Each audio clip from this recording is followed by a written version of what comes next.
What's up, everybody? Mike here, and in this video I want to go over some major details you should know before you choose to buy Rise of the Ronin for the PS5. It is an exclusive game for PlayStation 5, being made by Team Ninja, the same devs who brought us Neo 1 and 2 and last year's Wulong Fallen Dynasty. Plus, if you're big into samurai games and Japanese culture, and just some of the lore and mythos and things like that, this game is going to be right up your alley. Now, Team Ninja is not known for their great visuals, just to let you know. First off, I mean, don't get me wrong, Neo 1 and 2 were great, and then the remastered versions on PS5 were great. Their PC ports are not always the best either, but this game is a PS5 exclusive. I would imagine make on the PC in the future. No confirmation yet of that, but as of right now, it is just on PS5.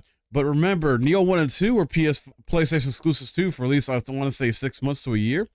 Maybe, and then they came to PC, so I'd imagine it's going to come to PC at some point in the future. Now, first, if you don't know what Rise of the Ronin is, let me give you some more details. So Rise of the Ronin is a forthcoming action RPG developed by Koei Tecmo's Team Ninja and published by Sony Interactive Entertainment. It is set to release March 22nd, so we are literally a week away from this game coming out, same day as Dragon's Dogma 2. And in this game, players will take part in a grand adventure through a strife-ridden 19th century Japan and an action-packed open-world RPG that strongly emphasizes fresh combat tactics. Rise of the Ronin strongly features its combat system that highlights fast-paced battles that incorporate time deflects and counters.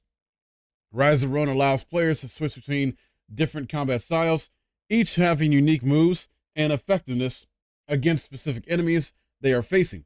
Unlike Team Ninja's successful titles such as the Neo series, where players face unimaginable adversaries, Rise of the Ronin deviates from this and centers itself around fighting humans to highlight the grounded historical aspects of the game. And then more details about during the time period it takes place. I mentioned before, it takes place during the 19th century, but this is specifically taking place in Edo during the late 19th century, known as Bakumatsu, representing the final years of the Edo period. This breathtaking game portrays the intense Boshin War, which focuses on a conflict between the Tokugawa shogunate, if I'm saying that right, I might even mispronounce that, I'm sorry, and several anti-shogunate factions who were dissatisfied with the Western influence that emerged after Japan's forced reopening following the Sakoku period. In Rise of the Ronin, players have the freedom to create their unique character. The combat system offers a diverse selection of weapons commonly used during the Boshin War, such as katanas and a variety of firearms.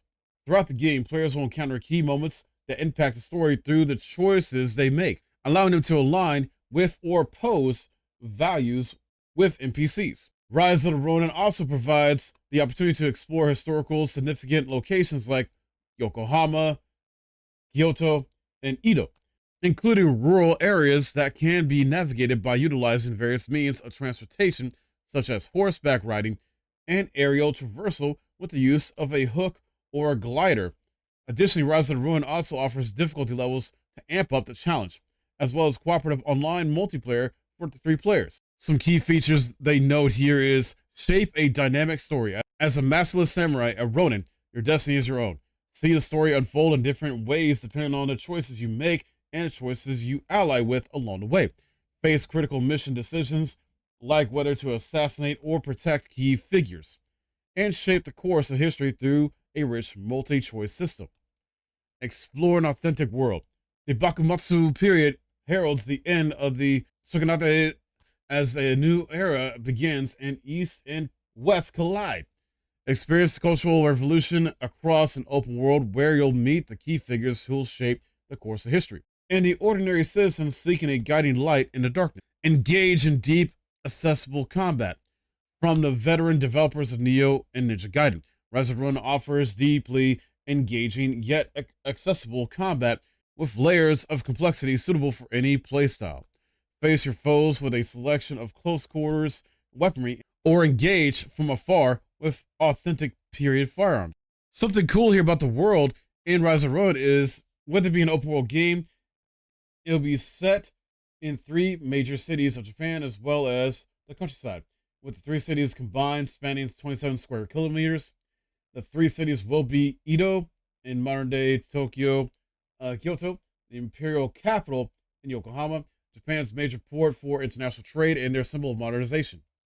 These cities are most likely to be connected to a specific faction in the Boshin War. Edo, being the political hub of the Tokugawa, naturally aligns with the pro-Shogunate faction. On the other hand, Kyoto, being the imperial capital and representing the emperor's authority, is often associated with the anti-Shogunate sentiment.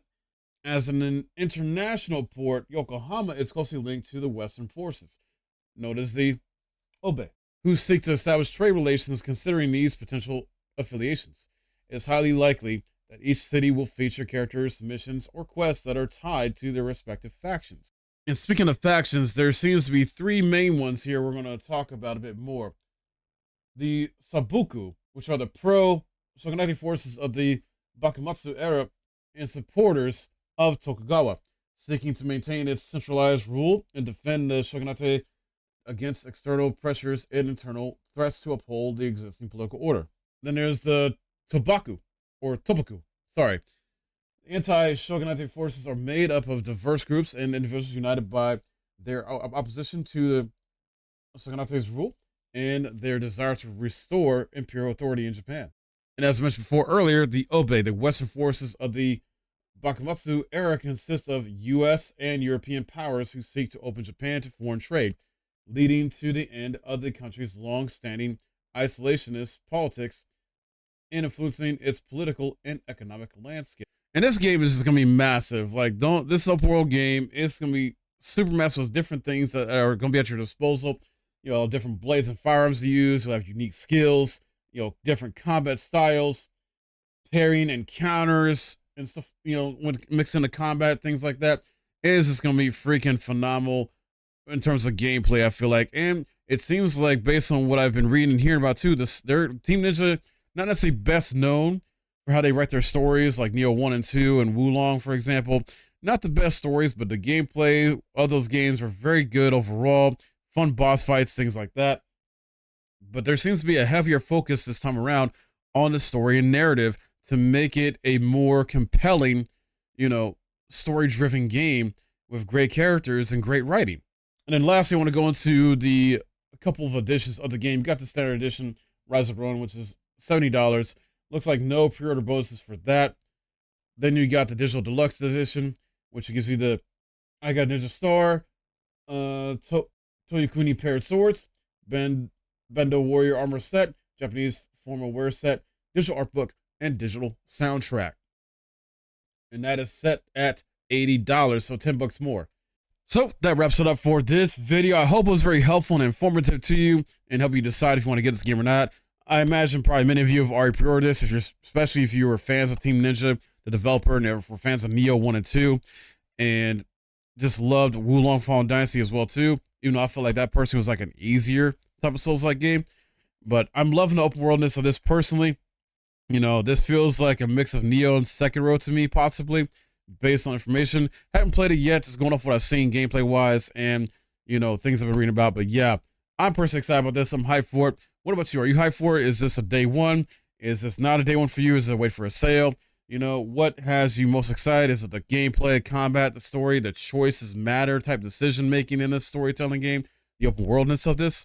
Let me know in the comments below. And if you enjoyed this, please drop a like as well. Subscribe if you're new. My name's Mike. Thanks for watching.